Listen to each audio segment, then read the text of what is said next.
Good morning to all of you. उम्मीद है कि आप सभी लोग अच्छे ढंग से होंगे और अपना स्टडी जारी रखे होंगे।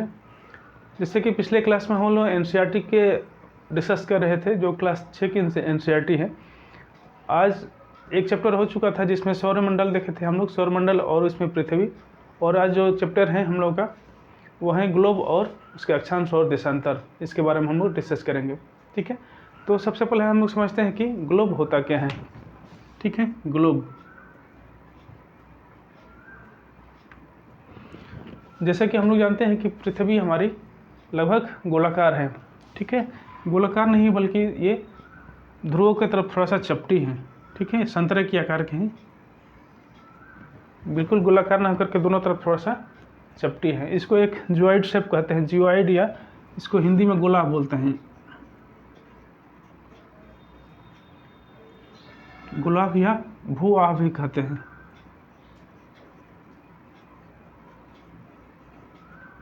ठीक है, भुआ भी इसको इस तरह का शेप को जिसमें दोनों तरफ थोड़ा सा चपटा हो, इसको भुआ भी कहते हैं। इंग्लिश में इसको जियोइड बोलते हैं। ठीक है, इसको जियोइड शेप भी इसको कहा जाता है। तो पृथ्वी चूँकि काफ़ी विस्तृत है, इसका अध्ययन यदि करना होगा हम लोग का, यदि इसके क्षेत्रों का अध्ययन करना होगा तो पूरे पृथ्वी को हम लोग एक साथ तो देख नहीं सकते हैं। तो इसी को एक छोटा आकार या छोटा स्वरूप बना करके ग्लोब के फॉर्म में इसको परिवर्तित किया गया है। ग्लोब भी एक कृत्रिम वस्तु होता है, एक बॉल की तरह ही होता है। ठीक है, एक बॉल की तरह ही पृथ्वी का ही शेप है।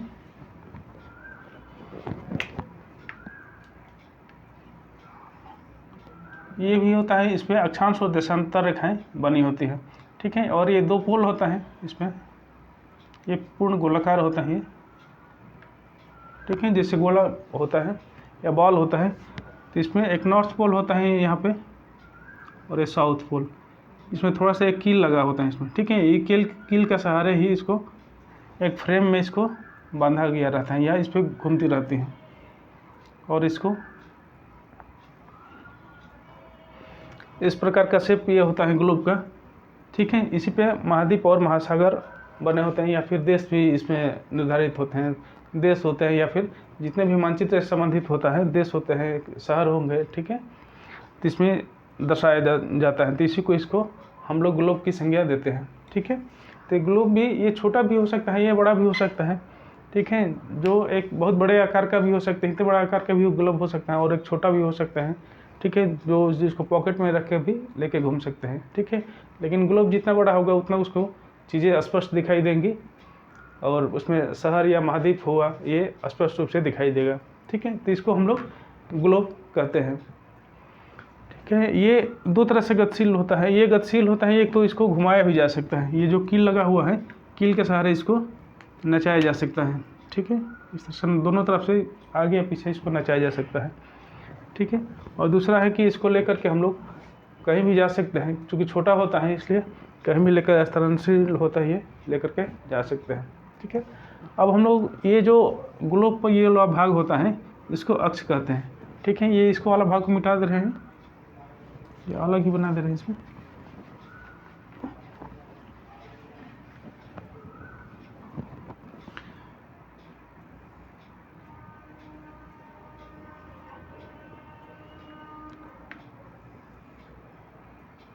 ठीक है, ये जो भाग होता है इसमें अक्ष बने होते हैं। ये चूँकि जैसे कि हम लोग जानते हैं कि पृथ्वी थोड़ा सा झुकी हुई है, वह कितना डिग्री 23.5 डिग्री पृथ्वी झुकी हुई है। ठीक है, तो हम लोग भी इसको थोड़ा सा झुका करके ही दिखाते हैं। ठीक है, ये इसको ऊपर वाले जो भाग होते हैं इसको नॉर्थ पोल बोलते हैं। नॉर्थ पोल या उत्तरी ध्रुव कहते हैं इसको। ठीक है, और जो नीचे वाला भाग होता है इसको दक्षिणी ध्रुव कहते हैं। ठीक है, इसी ध्रुव के सहारे ये पृथ्वी पश्चिम से पूरब की तरफ घूमती है। ठीक है, पश्चिम से पूरब की तरफ घूमती है, पश्चिम से पूर्व की तरफ घूमती रहती है। ठीक है, इसी के वजह से दिन और रात होता है। पृथ्वी के पश्चिम से पूरब घूमने से ही दिन और रात का होता है। अब हम इस ग्लोब में हम लोग देखेंगे कि होता क्या है, कौन कौन सी रेखाएं होती हैं। तो ग्लोब में जैसे जानते हैं कि ये झुकी हुई है 23.5 डिग्री, और ये जो रेखाएं होती हैं इसमें कितना होता है, विषुवत रेखा ये होता है, जो बीच से एक रेखा गई होती है, इसको एक काल्पनिक रेखा है, ये पृथ्वी पर कहीं रेखा ऐसा नहीं दिखेगा। ये भूगोल पर जो ग्लोब पर हम लोग अपने सहायता के लिए, अध्ययन के लिए ऐसा काल्पनिक रेखा मान लिए हैं, ठीक है। तो ये बीच से एक रेखा गुजरती है, इसको विषुवत रेखा कहा जाता है। ये इसको 0 डिग्री अक्षांश भी कहता है। इसको क्या बोलते हैं, विषुवत रेखा।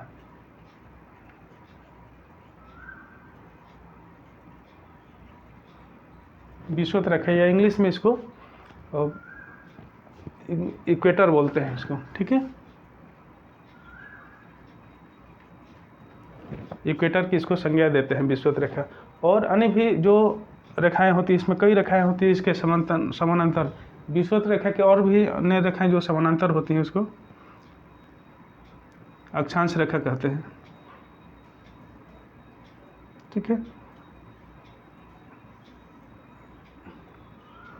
इस प्रकार की जो रेखाएं बनी होती हैं इसको क्या बोलते हैं, अक्षांश रेखा।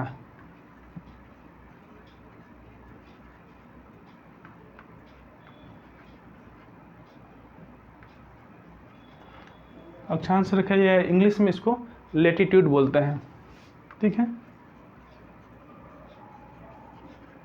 लेटीट्यूड, ये लेटी रेखा होता है इसलिए इसको लेटीट्यूड बोलते हैं, ठीक है। याद रखने के लिए थोड़ा सा इसको याद करिएगा, ये क्षैतिज होती है, ठीक है, तो इसीलिए इसको लेटीट्यूड बोलते हैं या अक्षांश रेखा इसकी संज्ञा इसको देते हैं, ठीक है। ये पूरे पृथ्वी पर लगभग कितनी बनी होती है यहाँ से, जैसे कि हम लोग जानते हैं कि ये 0 डिग्री है और यहाँ पे जो उत्तरी ध्रुव है इसको 90 डिग्री पे होता है, ठीक है।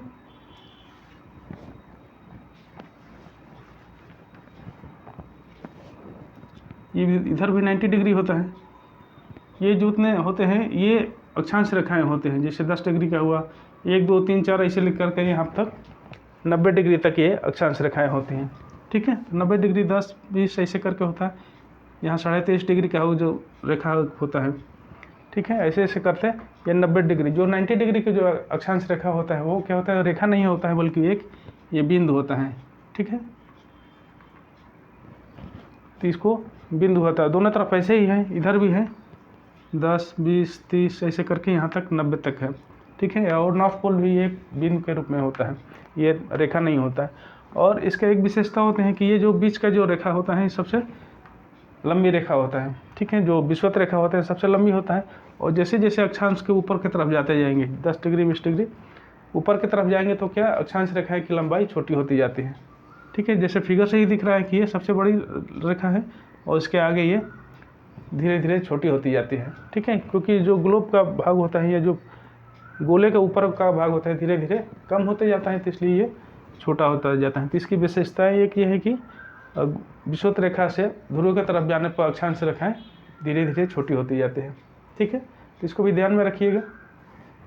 अब इस में कुछ महत्वपूर्ण रेखाएं हैं उसको भी देख लेते हैं, अक्षांश रेखा से संबंधित है।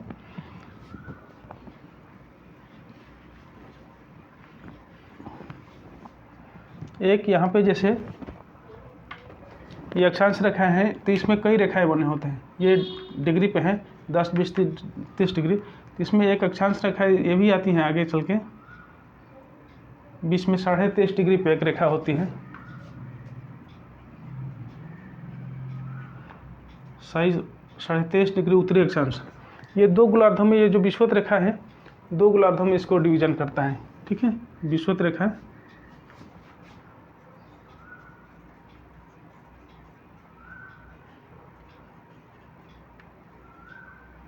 ग्लोब को 2 भाग में विभाजित करता है,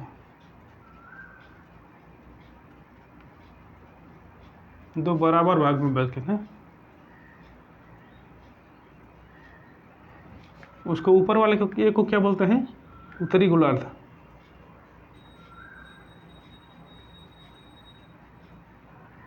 ठीक है। और दूसरे को दक्षिणी गोलार्ध,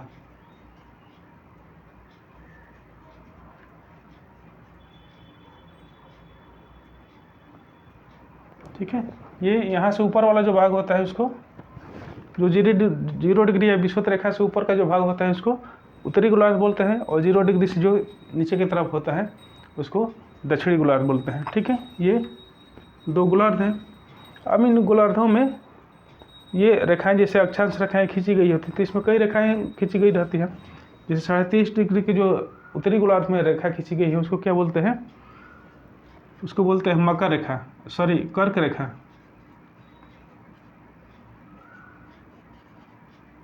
ठीक है, इसको क्या बोलते हैं? कर्क रेखा बोलते हैं। जो कि जो दक्षिणी भाग में है उसको क्या बोलेंगे? 23.5 डिग्री पे ही 23.5 डिग्री जो दक्षिणी अक्षांश पे रेखा है उसको बोलते हैं मकर रेखा बोलते हैं। ठीक है, ठीक है। इसी प्रकार से एक और रेखा है 66.5 डिग्री पर खींची गई है दोनों तरफ। ठीक है, तो जो 66.5 डिग्री के रेखाएं क्या होता है? 66 डिग्री एक आधा मिनट। ठीक है, ये उत्तरी गोलार्ध में, उत्तरी गोलार्ध को हमेशा एन से दर्शाते हैं और दक्षिणी गोलार्ध को एस से। ठीक है, एस मतलब साउथ और एन मतलब नॉर्थ।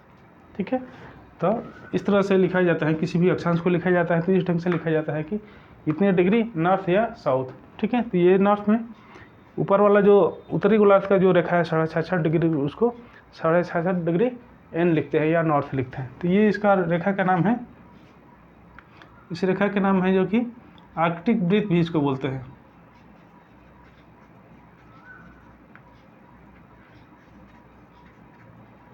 आर्कटिक वृत्त भी बोलते हैं, या फिर इसको दूसरा भी एक नाम दिया जाता है,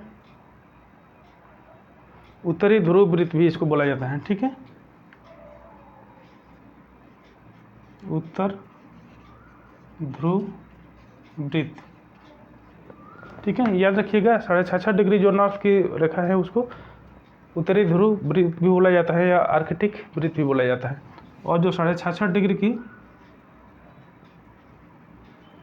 दक्षिणी गोलार्ध में जो रेखा है, अर्थात इधर वाला जो रेखा है, ठीक है, इधर वाला जो रेखा होगा इसको क्या बोला जाएगा? सॉरी यहाँ नहीं, ये 66.5 डिग्री लगभग इधर आएगा।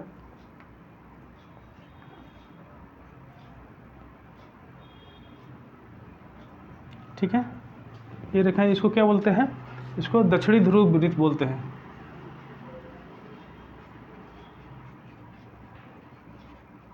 दक्षिणी ध्रुव वृत्त। ठीक है, तो इसको अच्छे से समझ लीजिएगा। तो ये रहा कुछ इम्पोर्टेंट जो लाइन है, अक्षांश रेखा के सहारे लाइन है या अक्षांश रेखा के लगभग समानांतर लाइन है, उसको ये इस नामों से भी जानते हैं हम लोग। ठीक है, अब एक हम लोग देखते हैं कि इसमें कुछ कटिबंध होते हैं। ठीक है, इसको मिटा दे रहे हैं, फिर फ्रेश करके बनाते हैं।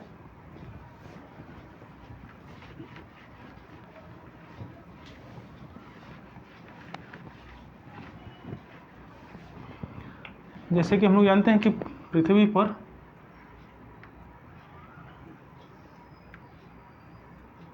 ठीक है, ये पूरा गोलाकार ही है, ये सही से नहीं बन पा रहा है। ठीक है, ये है तो बीच का विषुवत रेखा है।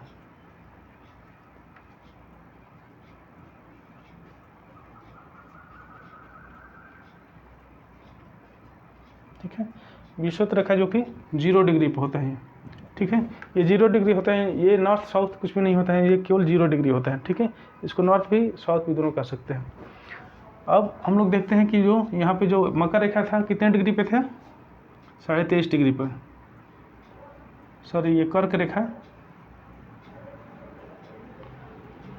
कर्क रेखा है, ये कितने डिग्री पे है? 23.5 डिग्री पे। 23.5 डिग्री नॉर्थ है, इधर वाला भाग नॉर्थ होता है, इधर वाला साउथ। ठीक है, और एक 23.5 डिग्री पे ही जो दक्षिणी गोलार्ध में रेखा होते हैं इसको क्या बोलते हैं? मकर रेखा, या इंग्लिश में इसको लाइन ऑफ कैप्रिकॉर्न बोलते हैं और इसको बोलते हैं लाइन ऑफ कैंसर। ठीक है, इसको भी याद रखिएगा। और दूसरा जो कि हम लोग देखे थे एक लाइन 66.5 डिग्री पे था, वो क्या था? इसको दक्षिणी ध्रुव वृत्त है, वृत्त। और इधर का जो 66.5 डिग्री का था वो क्या था? उत्तरी ध्रुव वृत्त था, उत्तरी ध्रुव वृत्त। ठीक है, 66.5 डिग्री पे है। ये कितने पे है? 66.5 पे। इधर भी 66.5 पे और ये है 23.5। ठीक है। अब ये कटिबंध की बात कर रहे हैं कि कटिबंध क्या होता है। ये इंग्लिश में इसको जोन भी बोलते हैं।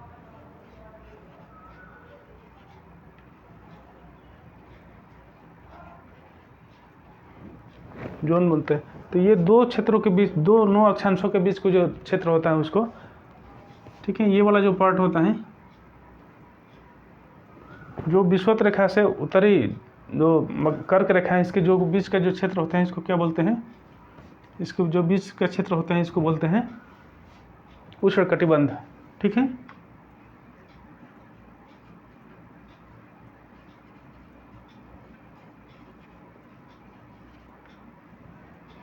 उष्णकटिबंध या उष्णकटिबंधीय क्षेत्र भी बोलते हैं। ठीक है। इसको इंग्लिश में क्या बोलते हैं? Tropical zone.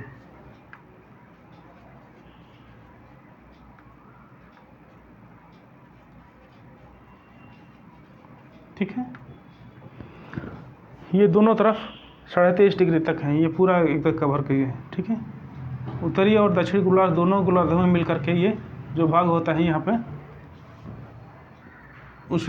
उष्णकटिबंध कहा जाता है। उष्णकटिबंध इसलिए कहा जाता है कि जो सूर्य हमेशा कर्क रेखा से लेकर के मर्क रेखा के बीच में ही सीधे लंबवत चमकता है। ठीक है। इसके उधर लंबवत नहीं चमकता है, लेकिन कभी आता भी है तो वो तिरछा होता है। ठीक है। जो लंबवत होता है कर्क रेखा पर। आगे आने वाले जो क्लास है उसमें हम लोग डिस्कस करेंगे कि जो कर्क रेखा पर जब सूर्य चमकता है तो किस दिन चमकता है, मकर रेखा पर लंबवत किस दिन चमकता है, और विषुवत रेखा पर कितने दिन कब चमकता है।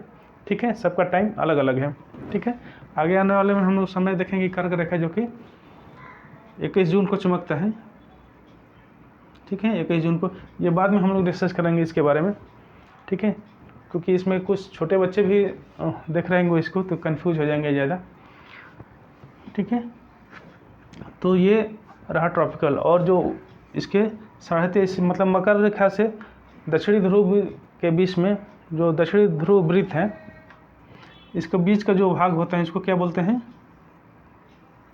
दोनों तरफ दक्षिणी गोलार्ध में उत्तरी गोलार्ध दोनों तरफ में ये भाग होते हैं, इसको बोलते हैं उपोष्ण कटिबंध बोलते हैं। ठीक है।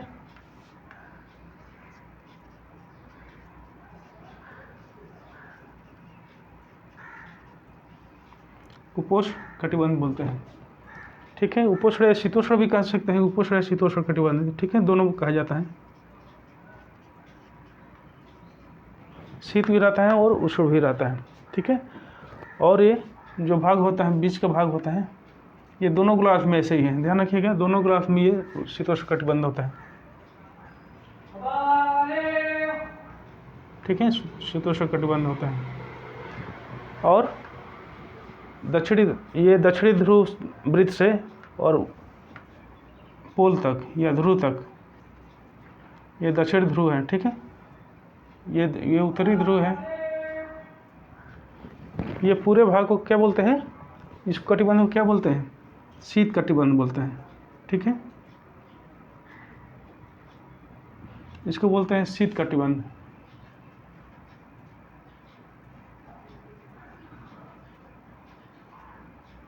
ठीक है। दोनों शीत कटिबंध है।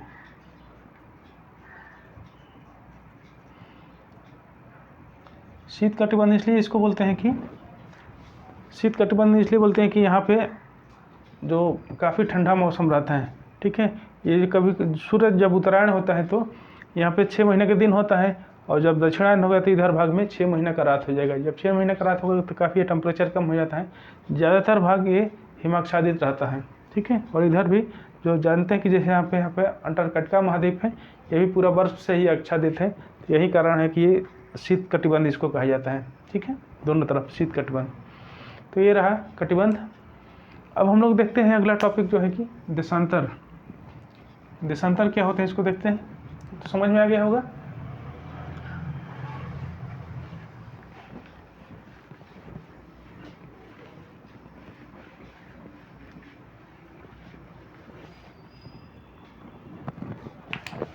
देशांतर रेखा क्या होते हैं इसमें देखते हैं,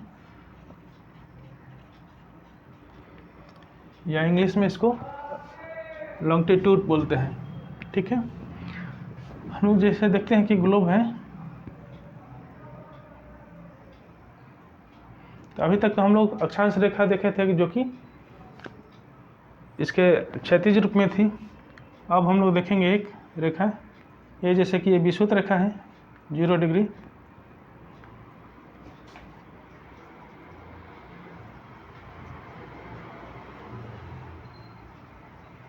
ठीक है। लेकिन एक यहाँ पे जैसे नॉर्थ पोल है, यहाँ साउथ पोल है, तो ये दोनों को मिलाती हुई एक यदि रेखा खींचा जाए तो इस रेखा को क्या बोलते हैं, देशांतर रेखा बोलते हैं, या फिर यमोत्तर रेखा भी बोलते हैं इसको। ठीक है, देशांतर रेखा। और ये कई देशांतर रेखाएं, इसके समानांतर कई रेखाएं भी होती हैं। ठीक है, जैसे यहाँ से लेकर के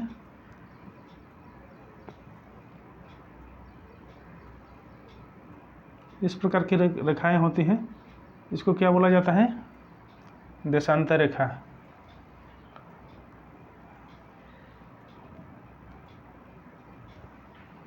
ठीक है, इस प्रकार रेखा देखने को आपको मिलेगा, वो क्या बोलते हैं इसको, देशांतर रेखा मिलेगा। ये सबका ये जो बीच वाला भाग होता है इसको, जो इसको 0 डिग्री बोलते हैं, 0 डिग्री की देशांतर रेखा। ठीक है, और ये दोनों अक्षांश रेखाएं और देशांतर रेखाएं दोनों मिलाकर के किसी स्थान को मापने का कार्य करते हैं। ठीक है, जैसे कि हम लोग देखे थे कि जो अक्षांश रेखाएं थी, केवल अक्षांश रेखाएं खींच देने से किसी स्थान के बारे में पूछा जाए कि ये स्थान कहाँ पे है, तो अक्षांश रेखा केवल देने पे, जैसे मान लीजिए कि 30 डिग्री अक्षांश रेखा के बारे में कह दिया कि 30 डिग्री अक्षांश पर ये स्थान है कोई, तो 30 डिग्री की तो लंबाई यहाँ से यहाँ तक है, कैसे पता चलेगा कि कहाँ पे होगा। ठीक है, तो इसके लिए एक और रेखा की व्यवस्था किया गया है, एक काल्पनिक रेखा बनाया गया है जिसको देशांतर रेखा बोलते हैं। ठीक है, अब ये दोनों रेखाएं जब मिल जाएंगी तो ठीक है, ये पता चल जाएगा, किसी क्षेत्र को बताया जाए, जैसे एक क्षेत्र है, भारत का ही एक क्षेत्र है धुबरी। ठीक है, धुबरी कहाँ है, असम में है। ठीक है, धुबरी एक असम में है, तो इसका 20 डिग्री नॉर्थ में है। ठीक है, 20 डिग्री नॉर्थ है और लगभग 30 डिग्री साउथ में है। ठीक है, तो इसका जो देशांतरी विस्तार है 30 डिग्री पे है, सॉरी 13, वो दक्षिणी नहीं है बल्कि ये 90 डिग्री ईस्ट है। ये जो देशांतरी विस्तार है 90 डिग्री ईस्ट है, और इसका अक्षांशीय विस्तार है वो 20 डिग्री नॉर्थ है। ठीक है, तो हम लोग इसका पता लगा सकते हैं, जैसे कि अब यहाँ पे 0 डिग्री है, तो अक्षांश रेखा कैसे होगा, ये 0 डिग्री को, तो 20 डिग्री कहाँ पे आएगा, ये यहाँ पे आ जाएगा 20 डिग्री। ठीक है, तो 20 डिग्री की ये अक्षांश रेखाएं हो जाएगी। लेकिन ये अक्षांश रेखा है तो यहाँ से यहाँ तक की है, लेकिन इसमें कैसे मापा जाएगा कि धुबरी कहाँ है, तो देखा जाएगा कि ये जो देशांतर रेखाएं हम लोग बनाए हैं, तो इसमें देखा जाएगा कि कौन सा 90 डिग्री के हैं। यहाँ पे जैसे मान लो कि ये भी 10 डिग्री के, 20 डिग्री, 30 डिग्री ऐसे करके है, ये भी इन सबों का नाम होता है। ठीक है, 0 डिग्री ये 10 है, ये 20, ये 30, ये 40 ऐसे करके रेखाएं बनी रहती हैं, 180 तक बनी हैं। ठीक है, इधर से 90, और इधर इसके पीछे ग्लोब के पीछे यदि देखेंगे तो ये भी बना रहेगा 180 डिग्री तक। तो ठीक है, तो यहाँ पे खोजा जाएगा 90 डिग्री की कौन सा देशांतर रेखा है, तो जो भी भाग मिलेगा उसको पॉइंट कर देंगे और वहीं हमारा स्थान हो जाएगा। ठीक है, तो स्थान खोजने के लिए या पहचानने के लिए दोनों रेखाओं की आवश्यकता पड़ती है, अक्षांश रेखाएं और देशांतर रेखाओं को भी आवश्यकता पड़ती है। ठीक है, तो ये देशांतर रेखाएं जैसे कि हम लोग देख रहे हैं कि यहाँ पे अभी फिगर में यहाँ पे देख रहे हैं कि पूरा भाग नहीं दिख रहा है, चूँकि ग्लोब का आधा भाग ही दिख रहा है, तो यहाँ पे 0 डिग्री से लेकर यहाँ तक 90 डिग्री तक का रेखाएं जो है दिख रही है। ठीक है, अक्षांश रेखाएं 90 डिग्री। फिर इसके आगे हम लोग देखेंगे तो जो अक्षांश रेखाएं कितना तक बनी है, 0 से लेकर के 180 डिग्री तक।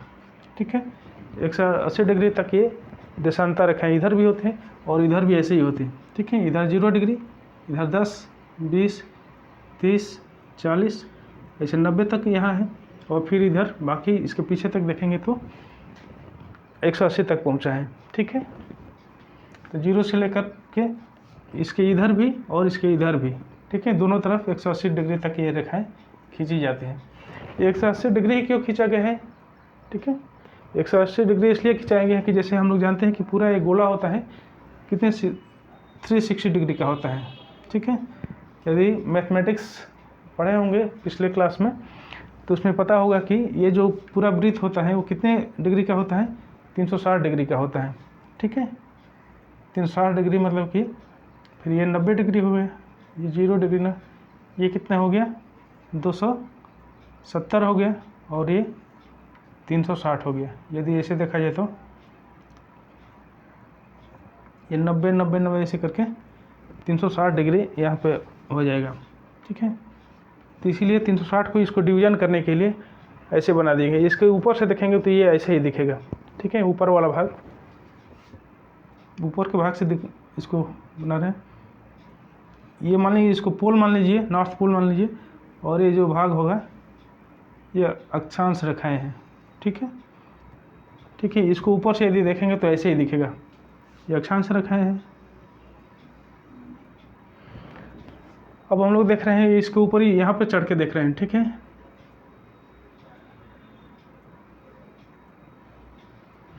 यहाँ से हम लोग देख रहे हैं तो कैसे दिखाई देगा, ये इस टाइप से दिखाई देगा, ठीक है ना। तो ये 0 डिग्री का जैसे ये देशांतर रेखाएं हैं, ठीक है। ये 90 डिग्री की देशांतर रेखाएं हैं, और भी कई तरह की जो देशांतर रेखाएं दिखेगी। तो इस प्रकार हम लोग देख रहे हैं कि ये देशांतर रेखाएं और अक्षांश रेखाएं का जाल बना हुआ है, ठीक है। तो ये जैसे हम लोग देख रहे हैं कि ये देशांतर रेखाएं 0 डिग्री के हैं, तो इसके पीछे जाएंगे तो 180 डिग्री के जो देशांतर रेखा मिलेगी इसके पीछे, जैसे कि ये वाला भाग है, यहाँ तक हम लोग देख रहे हैं ये वाला भाग, और यहाँ से पीछे यहाँ पे खड़े होकर देखेंगे तो पीछे वाला भाग 180 डिग्री से मिला हुआ, ठीक है। यहाँ भी ये जो 90 डिग्री है, तो ये 90 डिग्री वाला जो भाग यहाँ के ये पूरा ये गोला के रूप में हो जाता है, ठीक है। ये इधर भी 90 डिग्री है, इधर भी 90 डिग्री है, ठीक है। तो ये वाला 90 डिग्री यहाँ पे आ जाएगा, ठीक है। ये 90 डिग्री मान लें कि एन होगा, तो ये 90 डिग्री ये एस हो जाएगा या साउथ हो जाएगा, ठीक है ना। ये इसका निर्धारण कैसे किया है कि पूरब कैसे होगा, पश्चिम कैसे होगा, तो एक अंतर्राष्ट्रीय संगठन हुई थी, कई देश मिल करके ये तय किया गया कि यहाँ पे जो 0 डिग्री होगा वो ऐसे ऐसे पूरे ग्लोब पर खिंचाया जाएगा वो देशांतर रेखाएं, लेकिन किसको मानक रेखा माना जाएगा ये तय नहीं हो पा रहा था। इसीलिए जो संगोष्ठी किया गया तो माना गया कि एक लंदन है, लंदन जो ब्रिटेन में है, ब्रिटेन का एक शहर है लंदन, उसी में एक ग्रीनिच नाम का एक स्थान है,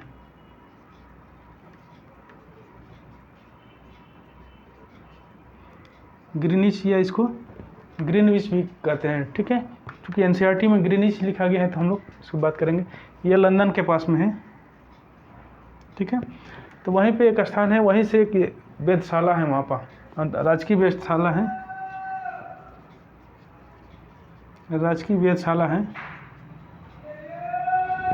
तो इसी की वजह से यहीं पे इसको निर्धारित किया गया कि ये 0 डिग्री पे होगा, और 0 डिग्री से इसके इधर वाले भाग को पूरब माना जाएगा, ईस्ट माना जाएगा, और इसके इधर वाले भाग को पश्चिम माना जाएगा, ठीक है।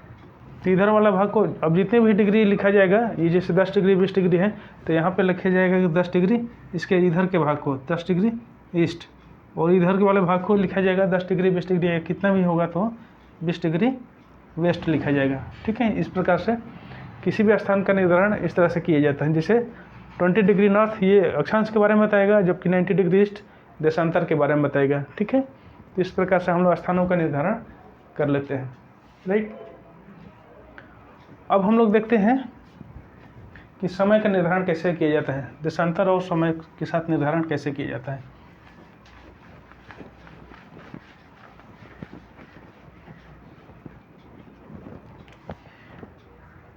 देशांतर या समय का निर्धारण, ये कैसे इसको मापन किया जाता है।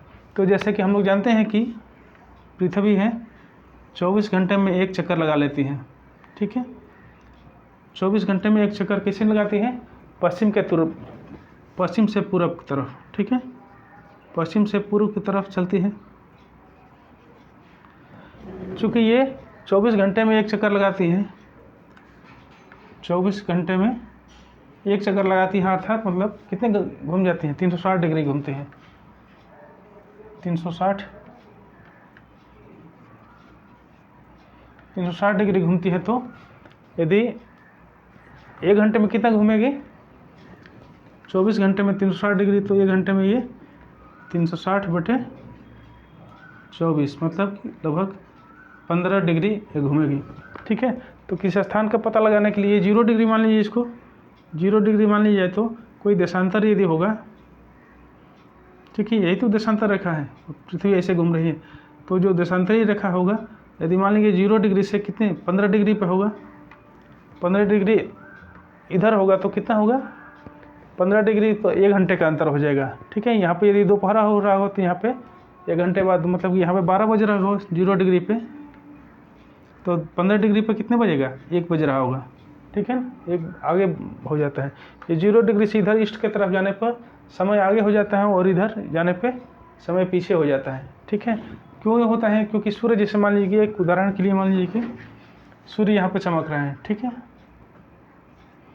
तो अब जैसे जानते हैं कि हम लोग पश्चिम से पूरब की तरफ उठते हैं, तभी मान लीजिए यहाँ पे इस अक्षांश पे पड़ रहा होगा। ठीक है, एक अक्षांश पर सूर्य का पड़ रहा होता है, यहाँ पे उजाला होगा, दोपहर का हो गया समय, जबकि इधर वाले भाग पे अभी सुबह ही हो रहा होगा। ठीक है, ये सुबह ही हो रहा होगा तो इधर जल्दी लेट हो जाता है और इधर की तरफ थोड़ा सा टाइम ज़्यादा हो जाता है।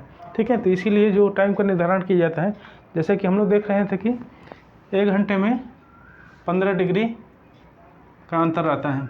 ठीक है, तो हम लोग निर्धारित यहाँ से कर देंगे कि यदि इधर जाएगा, पूरब तरफ जाएगा तो 1 घंटा समय आगे बढ़ जाएगा, और इधर जाएगा पीछे की तरफ यदि उसका समय का मापन किया जाएगा तो पीछे होता जाएगा। ठीक है, उसके अनुसार यदि देशांतर रेखा के अनुसार ही इसको मापन कर लेंगे कि कितने डिग्री पीछे हैं। ठीक है, इस प्रकार जैसे कि जानते हैं कि ये ग्रीनविच टाइम जो कि लंदन पे है, ये जो भारत इधर है, इसके पूरब साइड में भारत है।